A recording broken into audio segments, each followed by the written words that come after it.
On ne va jamais respecter les Noirs dans le monde. Oui, je peux me permettre de dire ça aujourd'hui. Et j'en suis quasiment convaincu qu'on ne va jamais respecter. En tout cas, la configuration dans laquelle on est aujourd'hui me permet de dire que si on reste comme ça, on ne va jamais respecter les Noirs dans le monde. J'en suis quasiment certain dans la configuration dans laquelle on se trouve aujourd'hui. Mais avant de vous dire pourquoi, générique.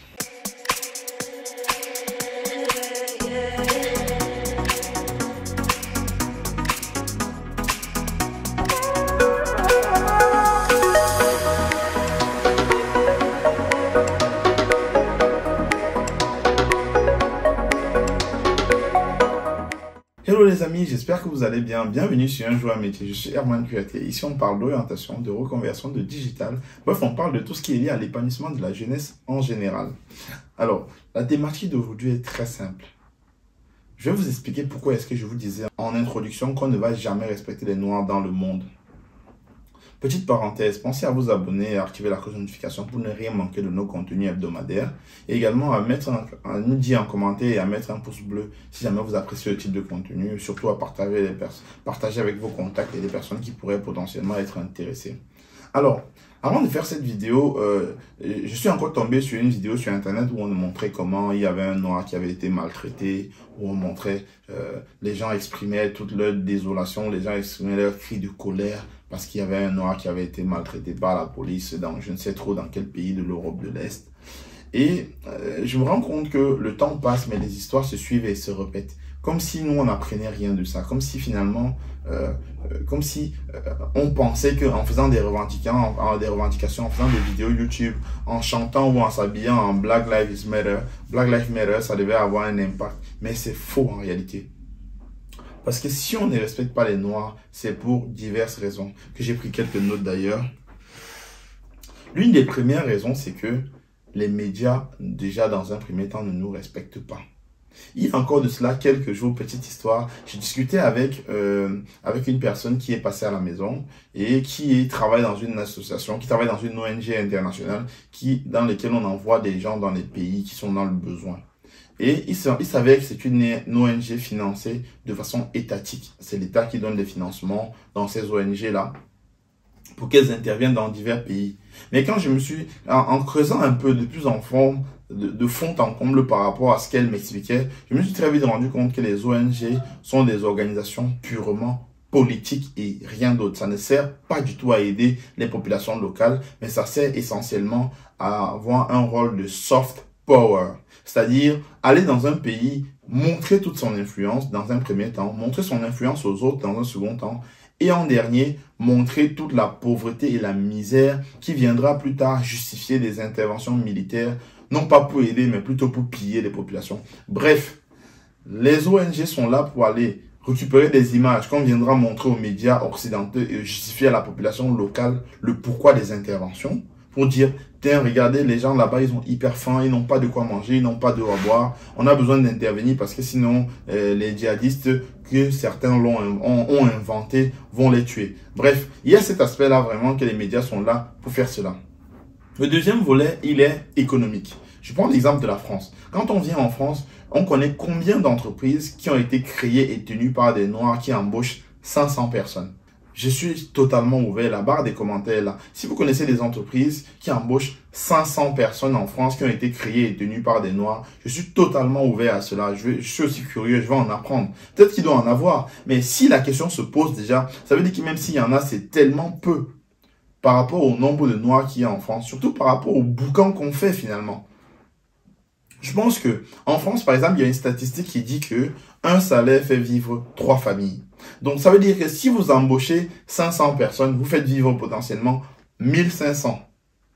Alors, si vous faites vivre 1500 personnes, à un moment donné, c'est l'éducation de masse d'une certaine manière que vous faites. Parce que la personne dans la rue, quand elle verra un Noir, va se poser la question, est-ce que c'est le Noir est-ce qu'il ne fait pas partie des Noirs là qui font ma fiche de paie à la fin du mois ou pas?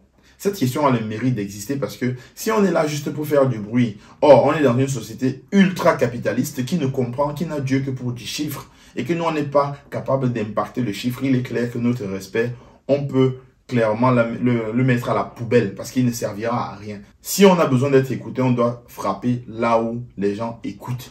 Et en Europe, en Occident, en général, les gens écoutent le portefeuille. Donc, si l'une des raisons pour lesquelles on ne nous respecte pas, c'est parce qu'on n'a aucun impact sur l'économie. Je veux dire, tirer sur un noir par erreur, c'est pas grave au final. Il faut dire ce qui est.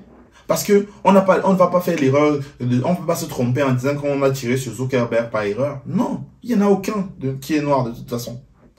Non pas parce que y a un racisme ou quoi que ce soit, non, parce qu'on est médiocre, il faut dire ce qui est, parce qu'on est incapable en réalité. Parce que si on avait la capacité, on l'aurait fait. On est incapable de créer. On sait juste faire du gros boucan, qu'on nous entend hyper fort, alors qu'au fond, non, on ne peut pas. Le noir est l'ennemi du noir. Et oui, faut le dire. Pour un rien qu'il y en a un qui essaie un peu de se développer, ce sont encore ses propres frères qui vont le tirer vers le bas, qui vont le tirer, le ramener dans le trou, que surtout, il ne faut pas sortir. C'est très important de rester plus bas. Et dernièrement, je lisais ici, il y a eu une histoire, par exemple, de poison en Afrique, au Cameroun notamment, où il y a eu un mariage, où il y a eu pas mal d'empoisonnement. Et c'est dans un journal d'ici que j'ai découvert. Si les gens l'ont écrit dans le journal ici, ça veut dire que quand les gens, les autochtones d'ici, finalement, comme on peut les appeler, vont lire le journal, leur journal du quotidien, ils vont se rendre compte, en fait, vous vous empoisonnez vous-même entre vous, de chez vous. En France, même quand un noir essaye de lancer quelque chose, ses frères ne vont pas l'encourager. Ce qui est un paradoxe communautaire, puisqu'on est la seule communauté d'ailleurs qui ne sait pas s'entraider. Allez voir les Libanais, les Asiatiques, les Indiens. Tout le monde sait s'entraider, sauf les Noirs. Naturellement, en dernier, je vais parler de l'intellect. Vous connaissez combien de Noirs en France qui sont experts ou numéro 1 dans leur domaine? Moi, j'en connais très peu. J'en connais même pas d'ailleurs en réalité, pour dire la vérité. Vous prenez le domaine que vous voulez, j'en connais pas. Je veux dire, je ne connais pas dans un domaine dans lequel on va dire, par exemple, je suis à Lyon pour dire mon père. Je ne connais pas un domaine où on dirait que le numéro 1 c'est un noir. Je n'ai pas dit un Camerounais ou un Guinéen. Je prends dans sa globalité un noir. Je ne connais pas. Et pourtant, on va à l'école. Pourquoi? Ça veut dire qu'à un moment donné, on est faible, clairement. Il faut le dire. On est médiocre. Que ce soit à l'école, que ce soit dans la production de valeur, que ce soit dans la médiatisation, même que ce soit même dans la valorisation de nos pays, il faut le dire. Donc, si on ne nous respecte pas, c'est aussi à cause de tout ça. On commencerait à nous respecter si on se rend compte que en faculté de médecine, quand on sort 100 cardiologues, par exemple, il y en a 10, 15, 20 qui sont noirs. On commencerait à nous respecter si on se rend compte que 20% des noirs qu'on retrouve en prison, ben, il y en a plus, qu'il y a 20 ou 30% de noirs en moins en prison pour des vols en magasin, pour des braquages et autres, mais qu'il y en a 50 de plus en école d'ingénieur, par exemple. Qu'est-ce qui se passe? En regardant un peu tout ça, je me suis rendu compte qu'on ne pourra jamais nous respecter tant qu'on reste dans ce mindset dans lequel on est aujourd'hui. Personne ne voudra respecter quelqu'un qui, de toute façon, même en lui faisant du mal, il n'y a aucune conséquence littéralement. Pensez-y véritablement, réfléchissez-y. Et aujourd'hui, il ne s'agit pas d'intervenir pour des personnes qui ont 20-30 ans. Il s'agit surtout pour les parents qui auront des enfants. Pensez à leur avenir, pensez à les envoyer dans les meilleures écoles, pensez à les envoyer, à mettre en place des conditions pour réussir véritablement, pour être un véritable challenger, pour aller dans les meilleures écoles. Osons rêver. Osons rêver. Si on veut qu'on nous écoute, parlons la langue que les autres entendent.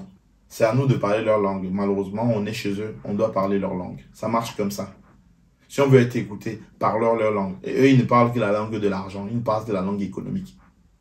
Cherchons l'argent, comme dirait quelqu'un. Merci d'avoir regardé cette vidéo. J'espère que vous avez apprécié. La barre des commentaires là pour me dire tout ce que vous en avez pensé. C'était Herman Kouyaté et à très bientôt. Ciao, ciao.